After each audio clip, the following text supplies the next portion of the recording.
Welcome to NEET UG Tamil. This is Karthik from Madurai. இன்னைக்கு நம்ம பார்க்க போற வீடியோ, நேத்தோட நமக்கு என்டிஏ வந்து ஒரு பப்ளிக் நோட்டீஸ் கொடுத்துருந்தாங்க. எல்லாருக்கும் தெரியும், 1563 ஸ்டூடெண்ட்ஸ்க்கான அந்த ரிசல்ட், அதாவது ரிசல்ட்டுக்கு முன்னாடி வந்து அவங்க professional challenge answer key and OMR sheet answer கீயை வந்து நீங்கள் சேலஞ்ச் பண்ண நேற்று தான் வந்து கடைசி டேட்டு. நேற்று நைட்டு 11 மணியோட வந்து க்ளோஸ்ட் ஆயிடுச்சு.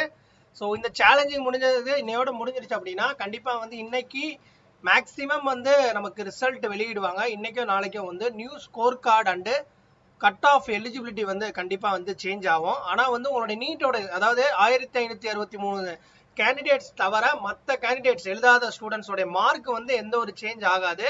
பட் உங்களுடைய அந்த எலிஜிபிலிட்டி மார்க் வந்து சேஞ்ச் ஆகும். நியூ ஸ்கோர் கார்டும் வந்து பார்த்தீங்கன்னா வெப்சைட்டில் அப்டேட் பண்ணிடுவாங்க. ஸோ அது இன்னைக்குள்ள வந்து மேக்ஸிமம் அப்டேட் பண்ணிடுவாங்க. ஏன்னா ஏற்கனவே வந்து இந்த மந்த் எண்டு இன்னையோட வந்து முடியுது.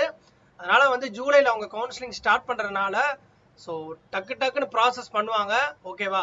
ஸோ ரீ எக்ஸாம் நடக்குது நடக்காத அதெல்லாம் வந்து பார்த்தீங்கன்னா எப்பன்றது நமக்கு ஜூலை 8க்கு அப்புறம் சுப்ரீம் கோர்ட்டோட ஹியரிங்க்கு அப்புறம் தான் தெரியும்.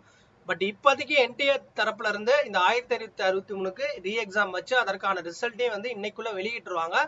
ஸோ தேங்க்ஸ் ஃபார் வாட்சிங் தட். இந்த அப்டேட் உங்களுக்கு எந்த அளவுக்கு இன்ஃபர்மேட்டிவா இருக்கு அப்படின்றத கீழே கமெண்ட் செக்ஷன்ல சொல்லுங்க. நெக்ஸ்ட் ஒரு நல்ல ஒரு அப்டேட் சந்திக்க. Thanks for